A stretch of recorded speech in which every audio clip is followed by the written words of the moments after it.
Probably a lot of the Australian industry would say, you're a bit bloody rough around the edges, mate. And we were. We were completely rebellious, we were completely passionate, but we were absolutely all about winning.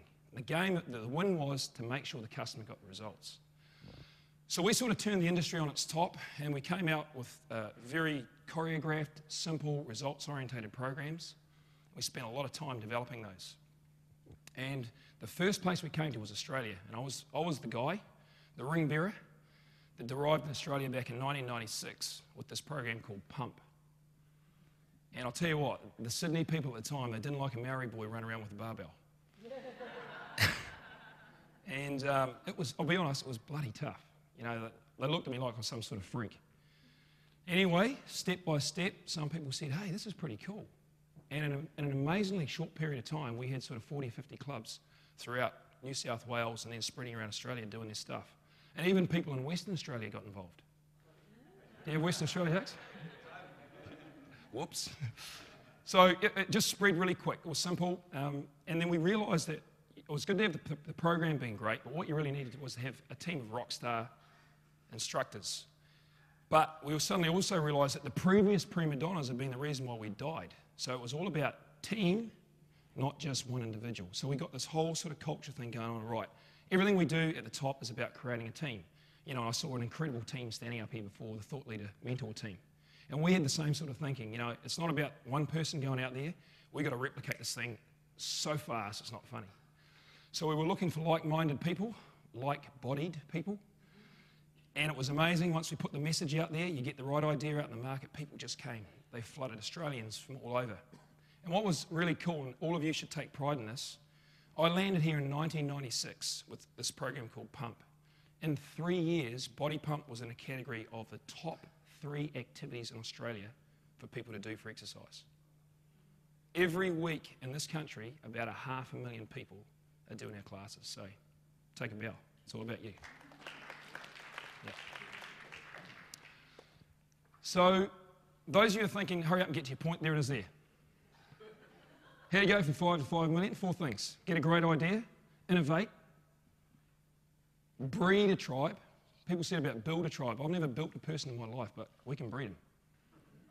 Semantics are everything. And then create a movement. The movement is when you get beyond the purpose. Create a movement. So those of you that want to leave right now, because that's kind of the big 1, 2, 3, 4 bang, you're out of here. Here's a bit more. It's changed. In 2008, 2009, going to the gym is now one of the biggest sports in the world. Hands up if you have a club membership. You're in the biggest sports team in the world right now. More people have club memberships than they do play football. Fact. Here's another one. 90% of people that are researched said they would prefer to work out in a group. Fact. Group fitness is one way that you can achieve that in a club environment. So when you start back here in the sort of the 70s and 80s, industry's not good. You move back over here towards the end of 2009, and things are looking pretty good. A lot of things have changed. And basically what we did is we systematized the whole approach to group fitness, and we were totally obsessive about it. And once we got the product right, then we started working on the people that were going to deliver it, and we obsessed about that. And I'm going to share with you some of the crazy things that we did to get to where we are now. When we look at the results, because you can talk about, yeah, okay, you had some products and some people, so what? Here's the results. Back in the 80s, there would be classes of maybe 10 to 20 people. The number of people that were going to group fitness or aerobics in a club in those days would be about 10% of all visits.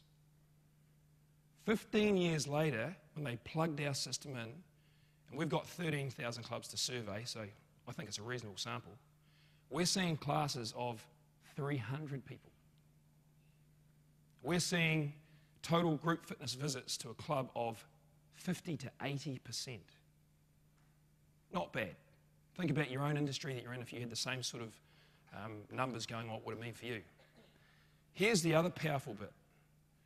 We did a bit more research and we found out that group fitness members stay at a club longer than people that do machine-based only. So if you're a club owner and all of a sudden you've plugged this new system in, the systematized version, and someone's staying 12 months or 18 months versus 6, cha-ching. That's not bad, but it gets better. Group fitness people tell more people to come to the gym than people that stand on treadmills. I mean, hands up who's got a club membership. Keep your hands up if someone who was on the club that you are at now, if they had been on the treadmill or the weights machine and told you to come to the gym. Did you join because of that? No, nobody. See? Half a hand. So there was a big benefit. Not only was a systematized approach, great people approach, but all of a sudden these particular customers that join the club stay longer and tell more people. So all of a sudden the club owners are going, this is an unbelievable money-making machine. And we sort of realised the same thing at the same time. So the other benefit was the community. And I know you've been talking about communities as thought leaders, and the big buzzword right now is tribe. I'll stick with community when it comes to customers, because my view on tribe is for us, as our staff, as our instructors. I don't know if we're at tribal level at consumer, but who knows. The community thing is really amazing. Once we started getting the class experience right, we found that people that trained in the same programs, let's say indoor cycling, all of a sudden the people that were coming down and doing the indoor cycling classes, they were starting to hook up and on the weekends going off and doing some fundraising event or a little 10K half triathlon, all sorts of things. People that were doing martial fitness with our programs started coming to the gym dressed as martial fitness people. So there was a whole like cult sort of culture thing going on, and so we've got these little communities now in 8 different programs. What's the relevance for you in your businesses? It's this. There's research that shows, at least in a health club, and I'm sure that the principle applies to you, is that people that have better social interaction at member level stay longer than the interaction between staff and members.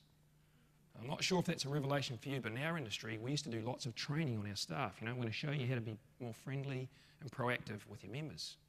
But actually, the research is saying it's how you get the members to connect is where the real big dollar value comes.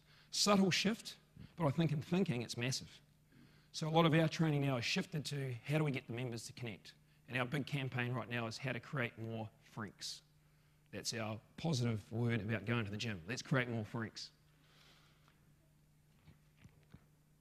The way we promote to people to go to the health clubs these days has changed too. We're all about sort of being more engaging, more compelling, and all the copy and the text is really directed at the individual. It's about how can you create the better you, and how can we help you to do more than what you would have done on your own.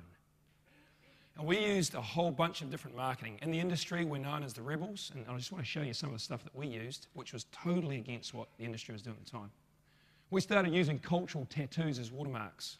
When we put this cultural watermark in our posters, people in Brazil went nuts. Don't ask me why, they just connected with the stuff straight away.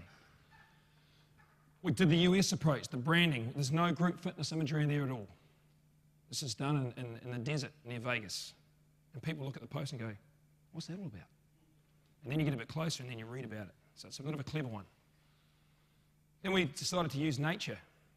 This is actually marketing a mind-body class. Probably our most successful campaign we ever did. People were just so blown away with this image, like, wow, that's cool. And then we started to delve a little bit into personal development, sort of saying, hey, look, you know, if you want to sort of go a bit further in your entire life, you can get involved in this stuff and you can step into that sort of life coaching type thing. And at the time when we used this, it was completely revolutionary. The environment. I'm not sure if you've done a class recently, but a lot of the classes, there's a lot of mirrors. Aerobics came from dance, so the room was set up like a dance studio. And it freaks a lot of people out. There's nothing worse than having some sort of insecurity, whether it's weight related or coordination related, or I shouldn't be in this room, and you're looking at yourself. We got that 30 years ago, so we pulled all the mirrors out. In that room, which is the biggest group fitness room in the world, there are no mirrors. And we have the biggest classes. I wonder why. People feel comfortable. So if you're a club owner or you know someone, after this conference, call them up, get your mirrors down. You double your members straight away.